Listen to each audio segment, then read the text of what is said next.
ओम परमेश्वर तेरी शरण।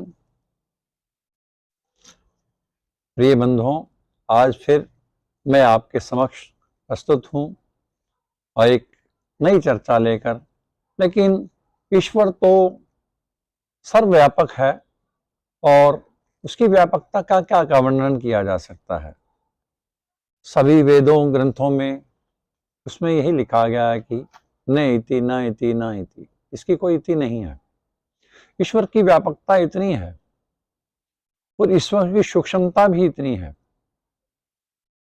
ईश्वर बुद्धि से जानने में कभी नहीं आता। ईश्वर का विषय जो है वह मन का कहा गया है शास्त्रों में, वेदों में। मन के द्वारा वो मन का उसके साथ लगाव होता है। लगाव होने से उसके प्रति जिज्ञासा होती है। जिज्ञासु जो होता है वो ईश्वर के बारे में एक दिन जान लेता है। वैसे तो ईश्वर जानने में आता नहीं है, लेकिन फिर भी ईश्वर का दर्शन, प्रत्यक्ष दर्शन जो है कुछ लोगों को हो जाता है, होता है। किसी को स्वप्न में दर्शन होता है, किसी को वैसे दर्शन होता है, लेकिन प्रत्यक्ष में दर्शन होता है। लेकिन दर्शन होता है,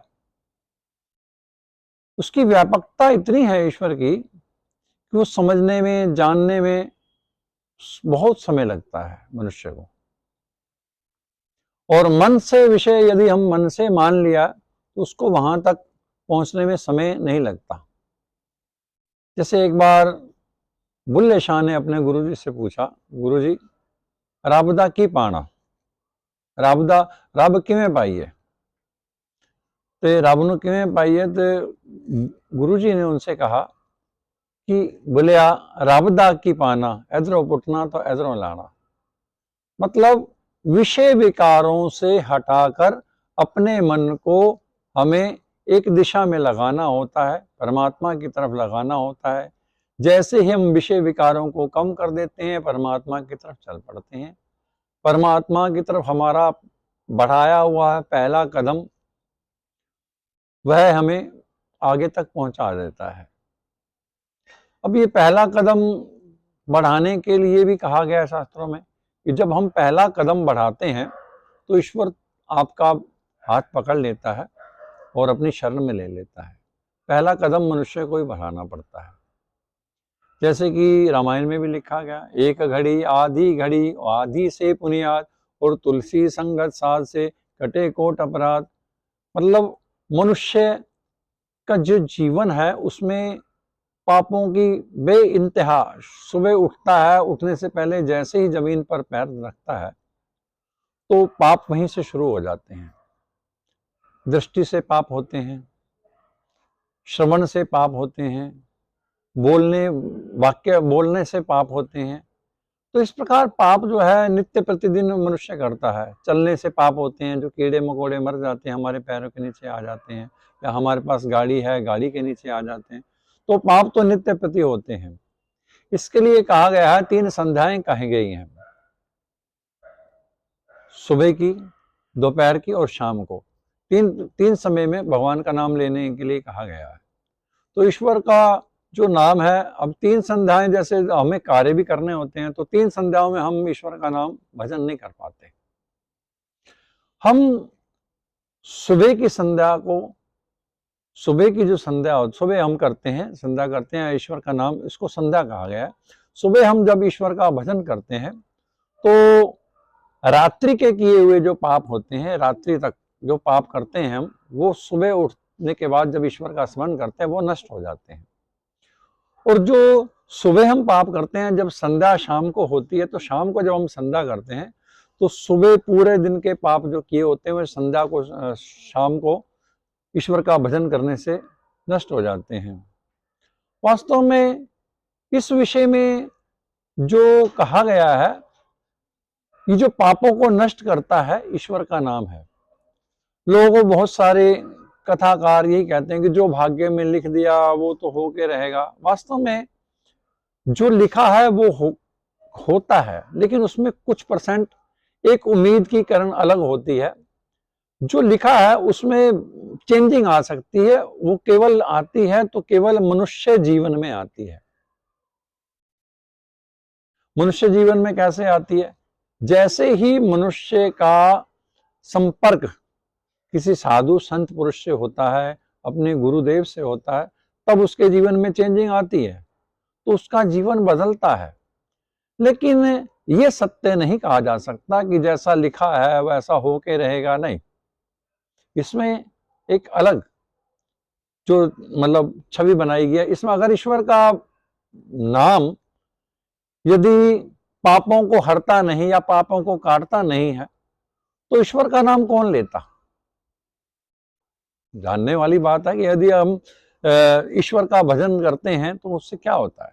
तो जो हमारे पाप पिछले कर्म किए गए होते हैं वह कटते हैं। हमारे जो पुण्य कर्म हम होते हैं, जैसे वर्तमान में जो हम पुण्य कर्म करते हैं, वह उसमें जाके जुड़ जाते हैं।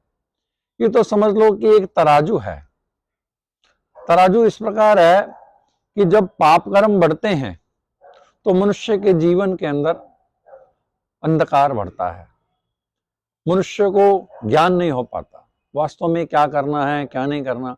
और जो पुण्य कर्म जब जागृत होते हैं मनुष्य के, तो जो पाप कर्म घट जाते हैं, पाप कर्म जैसे ही घटते हैं तब पुण्य का पलड़ा जो है वो ऊपर नीचे की तरफ हो जाता है। पाप जब घटते हैं तो पाप का पलड़ा ऊपर और पुण्य बढ़ते हैं, तो जो चीज बढ़ती है, चाहे पाप पुण्य चाहे धरती पर पुण्य बढ़े, वो एक जो बढ़ता है, जो अधिक होता है वह पलड़ा नीचे आ जाता है और जो कम होता है वह ऊपर को चला जाता है। यही पाप और पुण्य का खेल चलता रहता है जीवन भर। देखिए, इसमें ऋषि वेद व्यास जी ने कहा कि अष्टादश पुराणेषु ऋषि व्यासस्य वचन द्वयम् परोपकारे पुण्याय पापाय च परपीडनम्। अर्थात 18 वेद पुराण सब लिखे गए, उन 18 पुराणों में जो जिक्र किया गया वह पाप पुण्य का ही जिक्र आता है। किस कर्म से मनुष्य को पाप प्राप्त होता है, किस कर्म के करने से मनुष्य पुण्य को अर्जित करता है। ये सारा खेल ही पाप और पुण्य का है। मनुष्य का जो जीवन मिला है, कुछ कर्मों को भोगने के लिए मिलता है और कुछ कर्मों को कुछ और नए कर्म करने के लिए मनुष्य का जीवन मिलता है।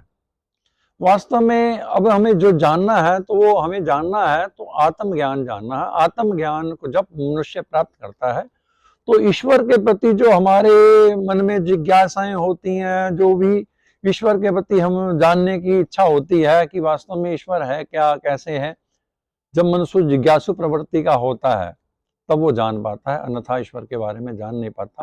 और उसको जानने के लिए मनुष्य को आत्मज्ञान जरूरी है। आत्मज्ञान से मतलब तात्पर्य है स्वयं का ज्ञान।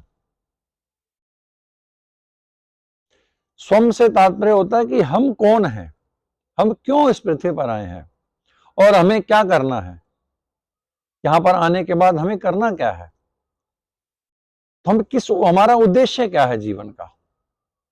वास्तव में जो उद्देश्य है, जैसे कोई भी बच्चा मां के गर्भ में होता है तो वो कामना करता है कि जो मां के गर्भ में को नर्क कहा गया है। नर्क से मतलब यह है कि मल मूत्र सब जिससे भी मतलब मनुष्य का शरीर बनता है, सब जो भी भोजन करती है माता, उस प्रकृति से जो भोजन के द्वारा मनुष्य का मतलब जीव का निर्माण होता है मां के गर्भ में, वो मां के गर्भ में जब जीव का निर्माण होना शुरू होता है तो उसके अनुसार ये सारा मज्जा मल मूत्र ये सब उसको सब झेलना पड़ता है। तो इसलिए इसको मां के गर्भ को नरक की भी संज्ञा दी गई है। तो इस प्रकार ईश्वर का जो वहीं से शुरुआत की जाती है और हम जो जानना चाहते हैं आत्मज्ञान, आत्मज्ञान का मनुष्य आधार जो है, वो हमारा ज्ञान का आधार जो है वो आत्मज्ञान है। आत्मज्ञान के बारे में हम आगे विस्तार से आने वाले एपिसोड में आपसे चर्चा करेंगे। तब तक के लिए शुभ रात्रि, शब्बा खैर, सलाम अलैकुम, सत श्री अकाल। सभी मित्रों भाइयों को नमस्कार।